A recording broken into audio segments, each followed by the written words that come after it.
topic of today's presentation is going to be an introduction to generative AI tools for research. So, I asked an AI program to create an agenda for a presentation on generative AI tools for use in academic style medical research.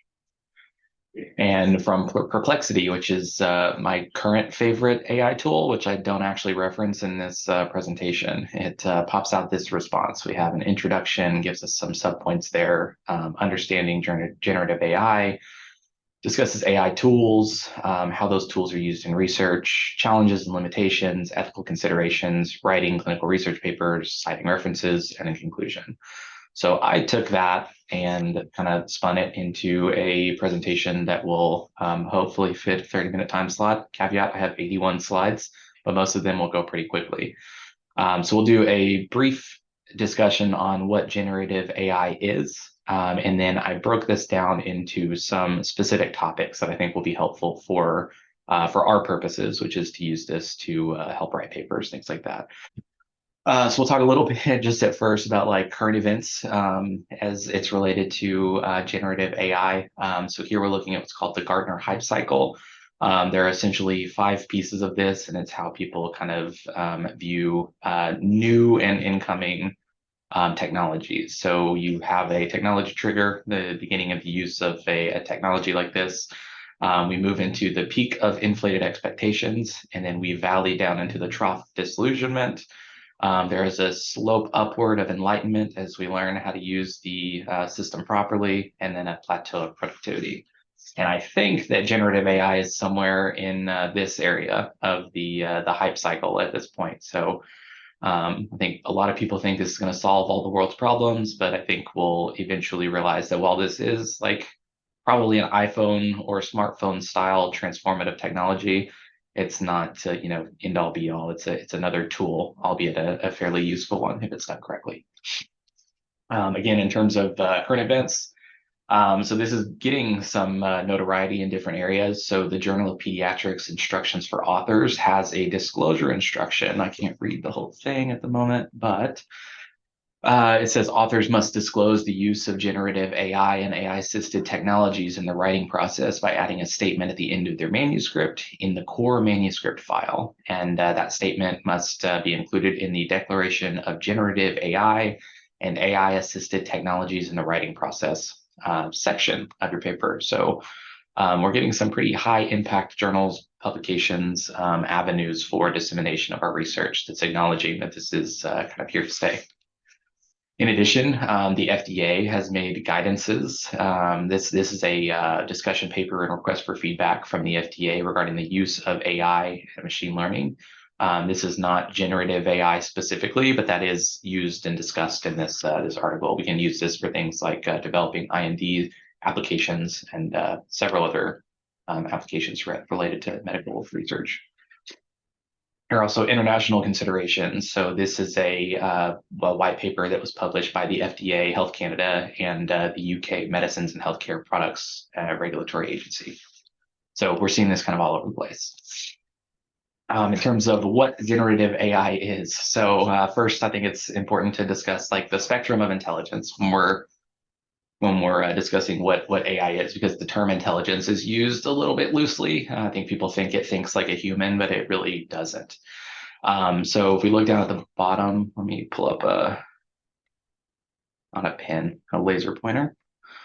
So if we look down at the bottom, we have this spectrum of intelligence here. So we have a deterministic model where you can apply rule-based logic to things.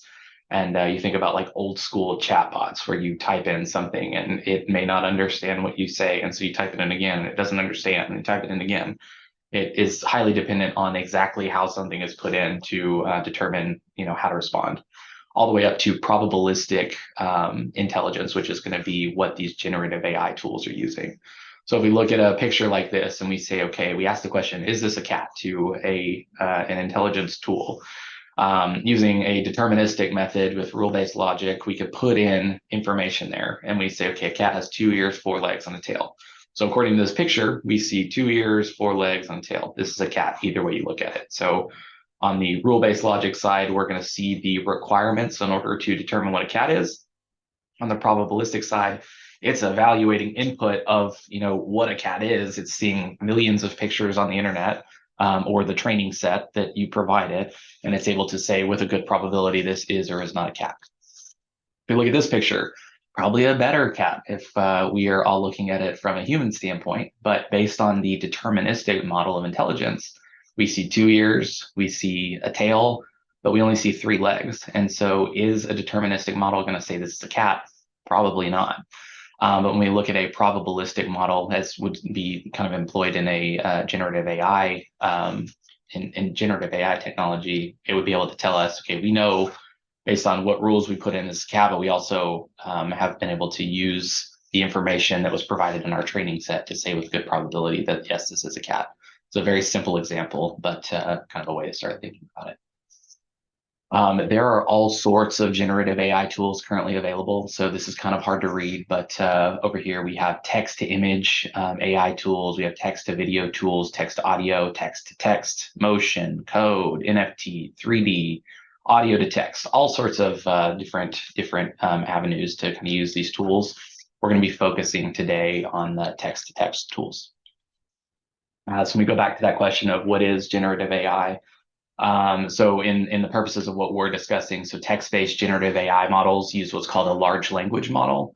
A large language model is a neural network, which is effectively a machine learning algorithm that's built through principles of neuronal organization. So utilizing brain structure effectively to develop out a machine learning model that's able to both intake and output natural language. So these programs are not necessarily built, initially to understand the English language or other languages, but they're developed to do that. And then probably more importantly, they're able to output their response in a natural language that's understandable and gives this impression of human intelligence. And then GPT, we hear that term a lot. So that stands for Generative Pre-trained Model. And that is a foundational LLM or large language model, which we just discussed, that's used in many of these generative AI tools. Important to note, there are some drawbacks with using generative AI. So one is that it lacks human experience. So this is an example that I put into Bard. I actually did not come up with this myself. I took this from a podcast that I listened to called Mindscape by Sam Carroll, who has an interest in AI. But we asked Bard, if I heat a cast iron skillet at 500 degrees in the oven for 1 hour today, is it safe to pick up tomorrow? And so it gives us an answer. It says it's likely to safe to pick this up, but use caution. Here's why. It gives us some information about cast iron, and then it gives us some recommendations at the bottom. Double up on your oven mitts for extra protection. Test the handle. Start with short touches. But we all know, with our experience of handling, a cast iron skillet, that 24 hours after the fact, I didn't necessarily put that in, but we are implying today, tomorrow, 24 hours after the fact, that a 500-degree heated cast iron skillet is not going to be hot. So important to understand that you still have to provide your human element and experience when using these tools. Secondly, there's this idea of hallucination, where AI can hallucinate responses. Again, this is not going to be my example, but we are here asking ChatGPT to summarize this article from New York Times about ChatGPT prompts to avoid content filters. And so ChatGPT responds to us. The article discusses how ChatGPT and AI language models use to circumvent content filters, ... right? The caveat here is this is a completely made up web address. This is not a real article. This has never been written, but ChatGPT is taking in that information and thinking, okay, it didn't actually go retrieve the article. It's taking information from the title that's put in there and then providing output based on that. So some drawbacks to keep in mind as we're moving forward.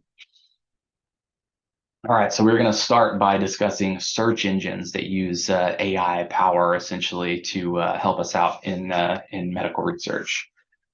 First one we're going to discuss is Consensus.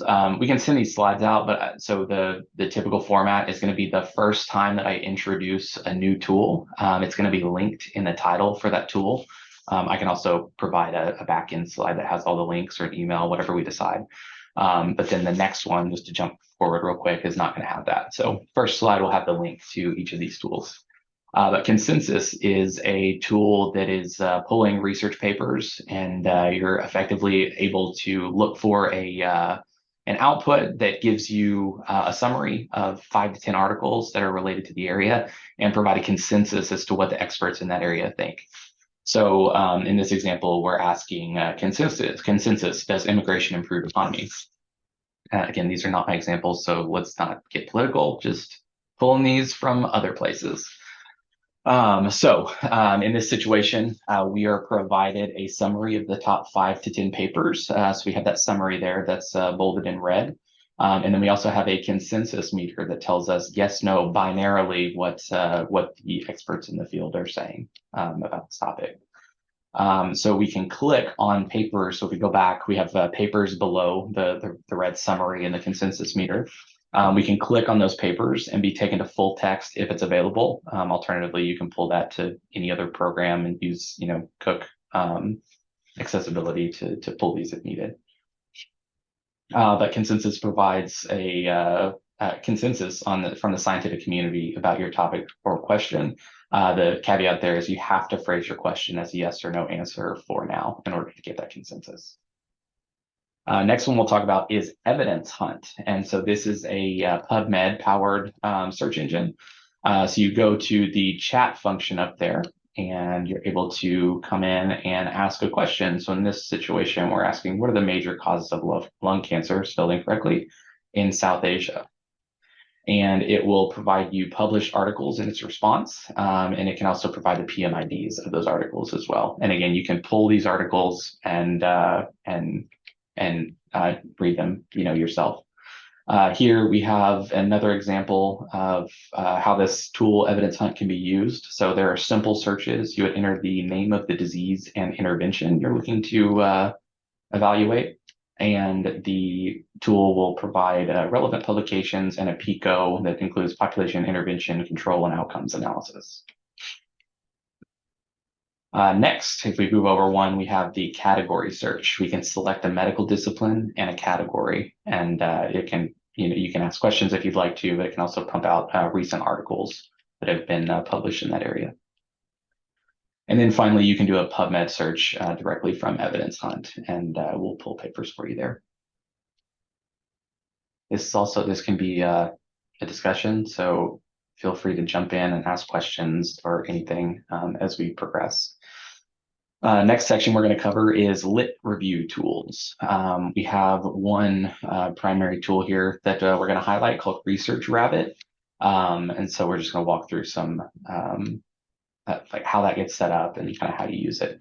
So with Research Rabbit, you have to sign up, you have to create an account, but once you're in, you will select a new collection or add collection, those two buttons that we see there. You add your collection name. So in this case, we're going to be evaluating world literature. You add papers, so pretty, it's like a Windows-based looking system. Like it's going to have cascading answers that you can kind of respond to. Here we can add a paper that we know we love. So if I have I use this article from 2016 published in JACC from Amit Kira and Harvard constantly. So I have that in here. But you can search using the title, DOI, PMID, or keywords, and it'll pop out multiple papers with those keywords. Again here, so we find the paper we want. In this case, we're looking at world literature, Indian views from 1920s to 1940s. We can go down and we add that to our collection. And what we see is that paper is added into our world literature folder. And then we can add in comments. We also have a little breakout of the abstract from the paper that we see in the next cascade. And then over here, we'll touch on this on the next slide, where we can evaluate similar work. So we can click into this and we can identify papers that are either cited or similar to the article that we've referenced. So we can start building out our literature on this topic. Additionally, when we look at that similar work section there, so we have a list that pops up. We can open these articles individually, but we also have this nice little visual that shows us when these articles were published, who the author was. And then it also provides some linkage between those. So we see this Chowdhury article in 2020 was actually referenced by these articles that it's touching over here. These are also color coded, so there will be similar themes in the paper here in this Friedman article up here. Additionally, we can select those papers from the little visual image down there and continue to kind of go down that rabbit hole. So we pulled this Cecchini paper in 2020. Cecchini, I don't know, Cecchini. And we can go look for similar work, references from that paper, citations of that paper, and go down the rabbit hole. Next, we're going to look at some tools that help us with reading papers. So SciSpace, this is a new one that I've been using a little bit and is pretty interesting. So again, with this one, it's not just on the face available, you have to sign up. But you are able to click into your library and start developing out your collection similar to the previous tool we just discussed. So you create your library, label your collection, and then you can start uploading PDFs. So you would, in this case, have these ready to go. You can also drag and drop these directly onto SciSpace.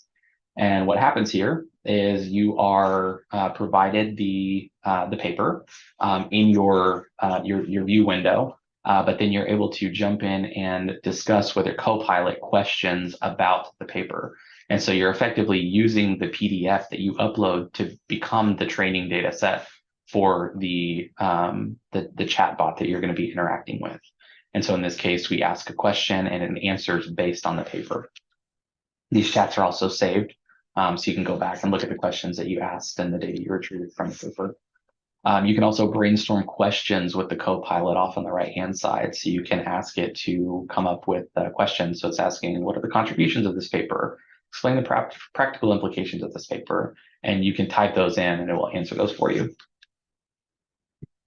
Additionally, you can ask it to explain difficult passages or something that you're maybe having trouble understanding or tying back to something else. So you go into the view window, you highlight what it is that you need help with, and you click explain text, and it will pop out a response that gives you an answer to what it is that you're looking to have explained in a simpler version of language, essentially. Additionally, pretty interesting on this one, but you can go in here and you can have it explain math and tables and figures to you as well. And it will pop out an explanation in Word format that's maybe a little bit more digestible. Interestingly, there's also a Chrome extension for SciSpace. So if you go onto that website, you can add in the SciSpace Copilot and start pulling in papers as you're reading them. So if you go into PubMed, you can use that. Sorry, I didn't mean to click out yet. You can use that the Chrome extension to pull the papers directly in for you rather than having to save and upload. Next, we'll look at some tools involved in taking notes. So first one is going to be Lateral. So here again, you have to sign up for a free account. Here we're going to develop a new project similar to the last couple of tools that we've discussed. You create and launch that project. We're able to upload PDFs again in this situation, so we can take those PDFs. There's also a Chrome extension for Lateral where you can do similar work to SciSpace. But you pull in the articles, open up those articles, and then you have a notes pad over on the side. Additionally, one of the benefits that I kind of like about this is if you start taking notes on these different papers, you can actually go into this little section here and you have a table view of all the papers you're reviewing in that topic that you've labeled. And you can see in table format the kind of take-home points that you annotated within that table. And then off to the right, we have an expanded view. So in this situation, we're looking at this paper down here. We see a brief preview of the note we created, and then over on the side, we see the full note. Next, we're going to be looking at drafts. I had a section in here about using ChatGPT, but I decided to take that out and focus on a tool called Jenny. So Jenny helps you, effectively start developing out background sections of papers. Is how I would use this. So again, you can start writing for free here. Gives you a white blank page. You start typing. So in this situation, our title is going to be Hans Christian Andersen. In Self, we haven't started, but what happens here is the AI tool is going to start analyzing the title of your paper, and then we'll suggest a starting point for you. So it gives you a starting sentence. You can either take that sentence or you can edit, and you can ask it to refresh to create a new one. You can edit that sentence and start at your own point. But if you take that sentence, it will produce a second sentence for you. And this is just a way to start getting a draft going of the background section of the paper. So that's kind of how this one works, kind of interesting. Additionally, you can start adding citations. So you can ask for citations from Jenny, or you can import your own citations. So here, I have that on the next slide, but in this situation on our white screen, we come down to the bottom, we have cite. It'll provide some suggested citations, but in addition, you can also add your own in this situation, and you can also pair these tools together. So you can use a couple of the tools we've discussed already, and a pretty powerful tool we'll discuss at the end to kind of pair with one another to work for you. There are also additional options within Jenny. So you start your paper, you can ask it to write a section with more depth. You can have it write an opposing argument to what it is you've already written, write a conclusion, write an introduction. So lots of options with Jenny, and again, it's free. If you have a paper that you are already writing, in the process of writing or finalizing, there are tools you can use to edit your work. One of those being PaperPal. So again, in this situation, you would have to click in, you have to create an account and then get started. But PaperPal will allow you to start with a clean slate, similar to what Jenny looked like, where you can upload an existing paper. So in this situation, we have either created or uploaded a file, and what's happening is PaperPal is reviewing this information, and then over on the side, going to be providing feedback as to how you can improve your writing style, grammar, all sorts of different areas. Here, this would be once we finish a paper, we can have it just assess the paper at that point, and that's provided results. And so we see results on metadata, figures and tables, references, disclosures, counts, language, and structure. Next, so PaperPal also has a Microsoft Word add-in. So you can add this from the website and then log into Word and add this in on top of what you're already using.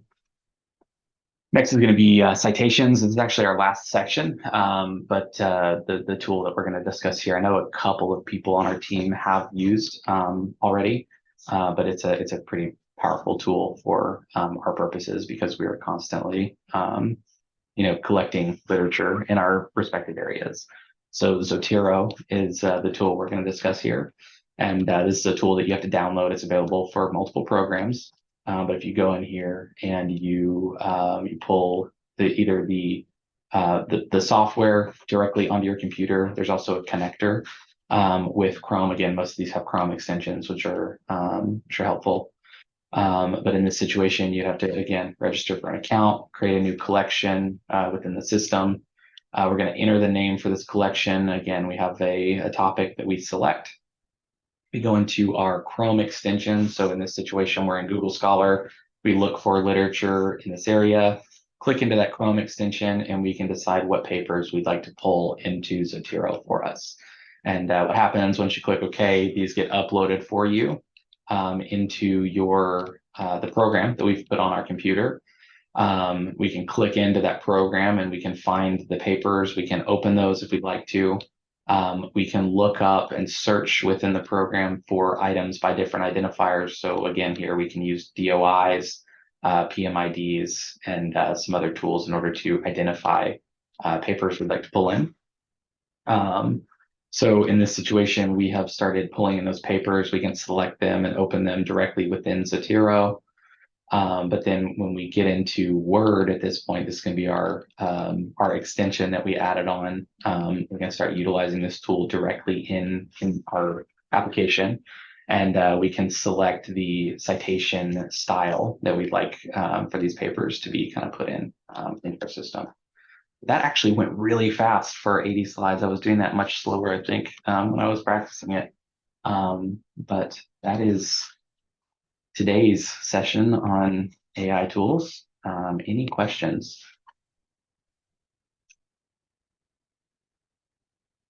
I have a quick one, Luke. Yeah. So I guess like universities and schools, like if students writing an essay, they don't want it to be written by AI, for example. So like, are journals or any like scientific things, is there any pushback to AI written information, or is that like kind of becoming accepted? Yeah, I think there's like a wide range of view on this. There are some journals that say absolutely not. I think the response to that is, how are you going to know?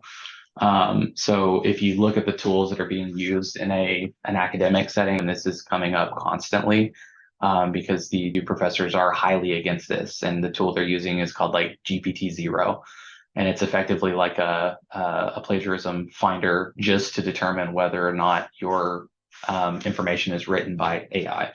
But what's being found, and think what people don't understand, is that the AI tools are able to trick that program. And so as things get better, it looks more human-like. You can also add your own elements to it where you can change. So as an example, I use ChatGPT to write bedtime stories for the boys. And so the one that I recently did was really likes cats. And so his little baseball team is about cats and really likes Harry Potter. And so his baseball team is all about magic. But we write a story about the game they play against one another, and it starts out by saying these two little boys are mischievous little boys, and I respond and I say, "Oh, they're like the best two little boys in the world. You don't know them." And so it apologizes and then rewrites the paper or rewrites the story and adds in like your own flavor to it. And so as you become better with prompt engineering, it becomes more you like, and the tools that are being used to identify AI are not recognizing it anymore. That said, the NIH has explicit information in their review guidelines saying that reviewers cannot use AI tools in order to assist in the review process. But it's still happening, and how they know, how they would know, I have no idea. So the answer is yes and no. There are certain people that are very against it. Other people are kind of allowing it to happen. I was wondering, you talked about Zotero and for citations. And so when it pulls the citations, is it from open access journals or does it pull from other, journals that, would that you would have to have like children's access to be able to go and retrieve those articles, or how does Yeah. that work? Yeah, so it can do both actually. So what it would do, depending on the access that you have, it's capable of pulling multiple sources. So definitely open access if you're on a personal computer, anything that's publicly available, it will pull. If there are abstracts you're wanting to pull and you don't have access to the full publication, you can go in and just pull information on the abstract. If you were to use an account like an academic account or a Coke account, and you have access to those articles, you can definitely pull those as well. Interesting. Any other questions? This might be a I dumb was question. Oh, go ahead, Jennifer. I'm sorry. I was just going to make a comment that I'm coordinator, one of the coordinators for our nurse extern program, and this year in their applications, because we have to write 2 essays about cook values and stuff, and we had to put a statement in there that we do not, it's not acceptable to use ChatGPT or any other AI to construct your essays. But Yeah. I mean, the only way we'll know that is if I guess we ask them in their interviews. But Yeah. Yeah, honesty is obviously super important with when we have stances like that. I think that from my perspective, this is a tool that's used either for good or for bad. I think that it will amplify, like if you're somebody that prefers to write, like I am, I use it as like a drafting tool, and I help, like I did at the beginning. I have the AI develop a basic agenda, and then I pull that and I use that to kind of determine what I'm actually going to do. I think there are situations where like AI gives this outward appearance of creativity. I don't really think it's creative as much as it's just kind of like interpolating information and rearranging it in a way that you necessarily wouldn't think of. But certainly there are people that are going to lean on it to do their work for them, and that's not necessarily what we're going for.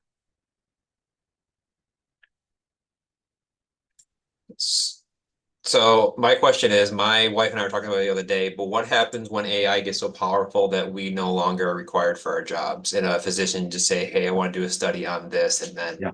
IRB gets uploaded and it's all done.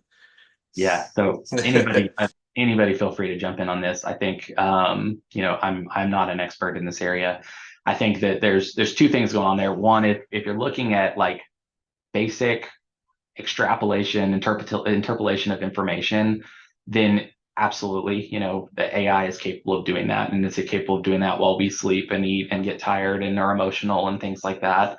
But to the point that we are not useful in any way, I don't think happens. So there's a couple of examples I think that are worth bringing up there. So one is going to be the differentiation between artificial intelligence and artificial general intelligence. So AI is kind of what we're talking about here, where we're essentially creating these like subroutines within this large program that's giving this outward impression of human intelligence, where AGI, artificial general intelligence, is going to be like human-like thinking for a machine.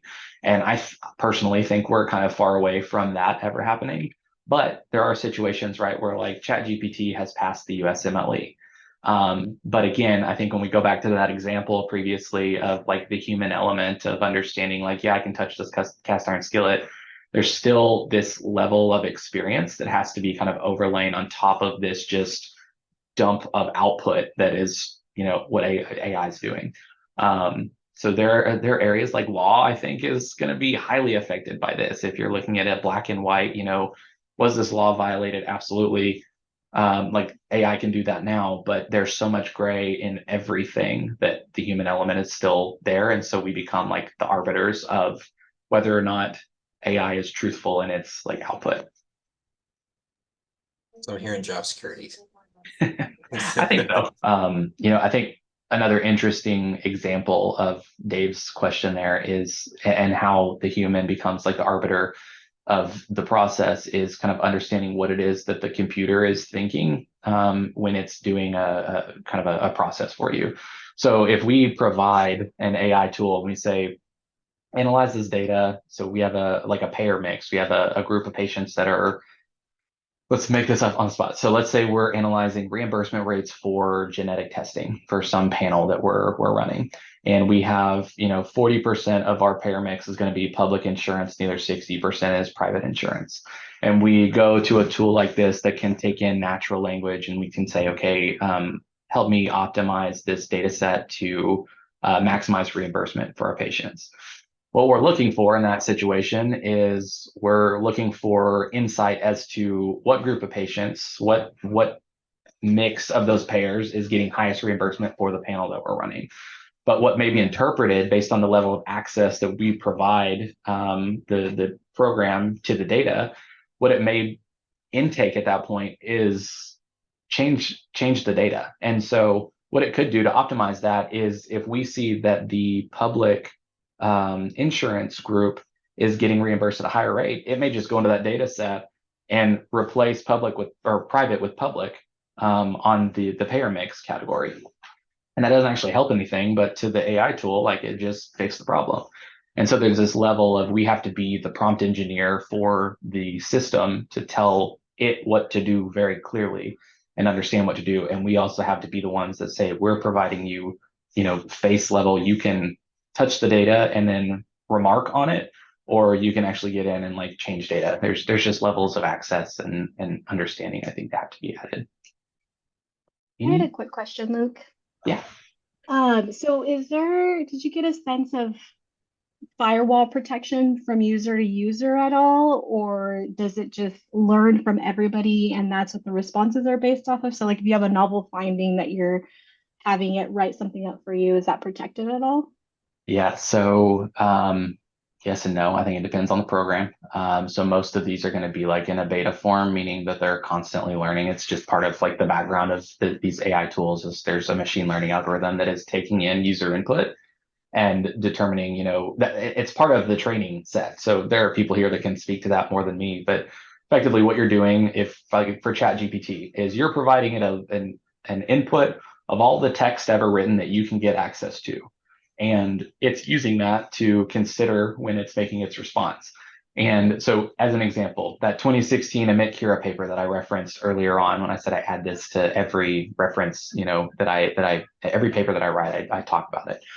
There's a section in there that very clearly says, it's the most interesting portion of the paper, that FH lies on a spectrum. So if you have a genetic predisposition for familial hypercholesterolemia, you are at a base level 3 times increased risk for cardiovascular disease.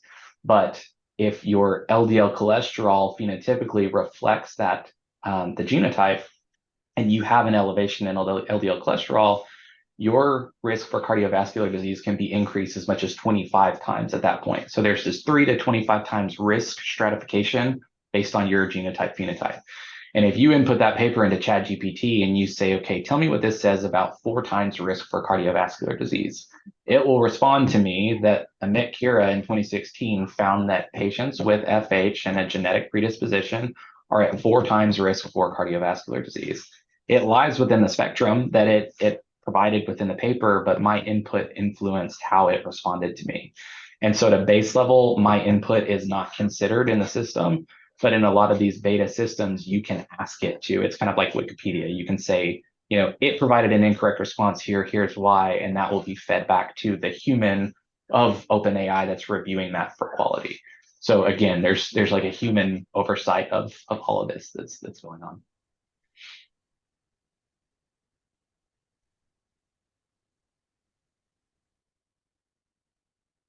Last call. Back to Zotero, can it identify papers written in languages other than English? Oh, I think it can. I'm wondering if it's like just code or. Yeah, I don't think it will. Zotero, I don't think will translate for you, but there are other tools that will. So like Jenny, if you put information in there, you can have it translate for you from it's like 30 languages at this point. I actually don't know the answer to that. I know Andy has used this a little bit. That's the only person I can recall that's had some experience with Zotero. So if anybody else knows the answer, if not, I can find that. No, I know it doesn't translate. I've imported non-English language papers before, but I've done it manually, so I don't know if you can find them. I think you can specify somewhere what search engines it uses to find the papers and all of that. So I guess it depends on that, what databases it uses. It's really nice though. There's another tool. I don't know if anybody's interested. It's called Scite, SCITE.ai, and it if you put a paper in, it will tell you how many times it's been cited and how many of those citations were either confirming what the original paper says, questioning what the original paper said, or if it's just mentioned in that. And Zotero has a plugin that then pulls from Scite, and next to your citations, it says right away, hey, the majority of the people that cited this paper agreed with it or disagreed with it, or and then if you pay for the full version of Scite, it's like $20 a month, then it'll actually provide you with the excerpts out of every paper where it figured out, hey, this supports it or this goes against it or whatever. It's pretty nice. Yeah, there's a part 2 plan for this presentation. Scite is in there. Perplexity is in there. So that's my favorite current AI tool. It's basically ChatGPT powered by Bing. Essentially, I just like the output better because it provides like really nice looking citations. And then another one that I really like is Elicit. It's a program where you can go in and you can ask a question. It'll pull in table format, the highest impact articles in that area, give you an abstract, give you a summary, and it's pretty nice. There are so many more tools that can be covered that I or anyone else here can cover. So. Something unrelated to research, Luke, but have you seen anything new on the New York Times lawsuit against OpenAI? Have you seen any of that at all? A while ago, but nothing, no updates. Yeah. Okay. Just curious if that might be kind of a little bit of an issue for these generative ones before the copyright of the corpus that was used to train them, basically. Yeah. So that's a good point. I think I kind of touched on that, but when you train these models, you are providing input from everywhere, basically the internet. That includes pirated books, that includes articles that are behind paywalls that you can get access to in different ways. So there's definitely an ethical, issue there, but yeah, it's going to be interesting to see where all this goes.